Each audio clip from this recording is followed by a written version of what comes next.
বসন্তের রং গায়ে মেখে আমরা আজকে শুভ দোলযাত্রা পালন করতে বেরিয়ে পড়েছি শান্তিনিকেতনের উদ্দেশ্যে। আমরা শান্তিনিকেতনে পৌঁছে গেছি। আমরা এখন রয়েছি মা কঙ্কালীতলা মন্দিরে। এখানে প্রচুর মানুষের ঢল নেমেছে, দোল খেলা হচ্ছে এবং সাথে মায়ের পুজো দেওয়া হচ্ছে। পরবর্তীতে আমরা আজকে ইচ্ছে আছে আমাদের এরপরে সৃজনী শিল্পক্রম এবং এর পরবর্তীতে সোনাঝুরি হাট গিয়ে আমাদের এই পুরো দিনটা এইভাবে কভার করা। দেখা যাক কীভাবে কী হয়, সঙ্গে থাকো, দেখতে থাকো। বন্ধুরা, রঙের উৎসবে এমন সাংস্কৃতিক আবহে, এমন কবিতার মতো উদযাপন এক জায়গাতেই, শান্তিনিকেতন। আজ বসন্ত উৎসব, যেখানে রঙের সাথে মিশে যায় নাচ, গান আর রবি ঠাকুরের সৃষ্টি। শান্তিনিকেতন যখন আমরা পৌঁছলাম, চারিদিকে এক অন্যরকম উত্তেজনা।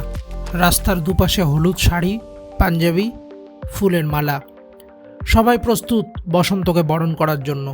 রঙের ঝড়ে পুরো শান্তিনিকেতন যেন লাল, হলুদ আর সবুজে ঢেকে যায়। পর্যটকেরা দূর দূরান্ত থেকে আসেন এ অভিজ্ঞতার জন্য। কেউ ছবি তুলছে, কেউ নাচছে, কেউ আবার শুধু এই মুহূর্তটাকে অনুভব করছে।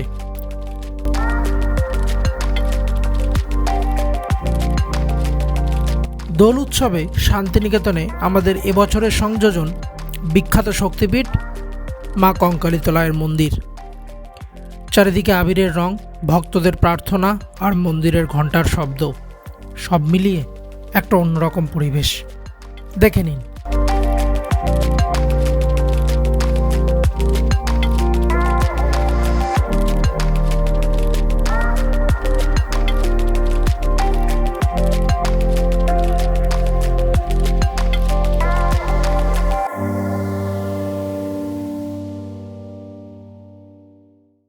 এখানে কিছুটা সময় কাটিয়ে এগোলাম দোল উৎসবের হটস্পট সৃজনী শিল্পগ্রামের উদ্দেশ্যে। এই সময় সৃজনী শিল্পগ্রামে একটা অন্যরকম পরিবেশ তৈরি হয়। লোকসঙ্গীত, নাচ আর রঙের খেলায় চারিদিক উৎসব মুখর হয়ে ওঠে। স্থানীয় শিল্পীদের তৈরি হস্তশিল্প, মাটির জিনিস ইত্যাদি বিভিন্ন লোকশিল্প এখানে দেখা যায়।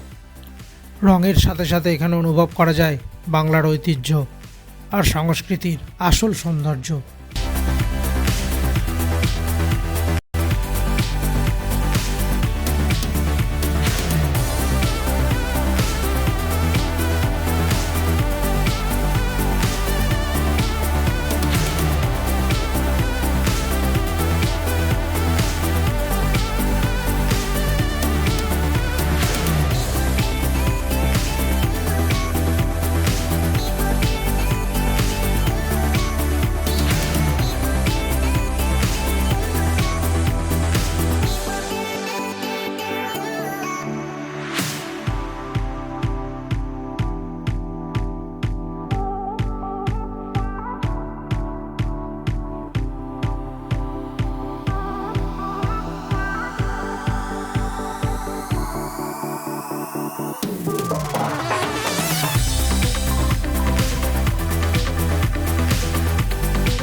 এরপর আমরা চললাম সোনাঝুরির উদ্দেশ্যে।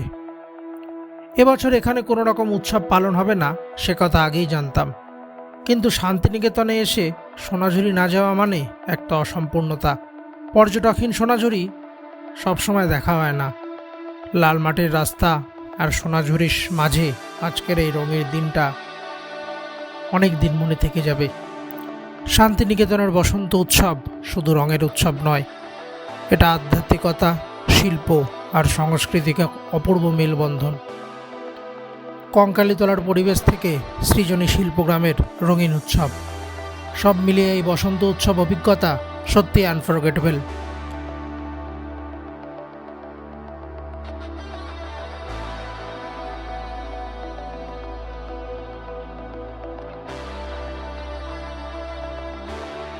তো এরপরে আমরা চলে যাব স্টেশনের উদ্দেশ্যে, বাড়ির উদ্দেশ্যে। ভিডিওটি ভালো লেগে থাকলে অবশ্যই লাইক করবেন, কমেন্ট করে জানাবেন ভিডিওটি কেমন লাগলো। আর যারা নতুন ভিউয়ার্স তারা অবশ্যই সাবস্ক্রাইব করে দেবেন চ্যানেলটিকে। So goodbye, take care.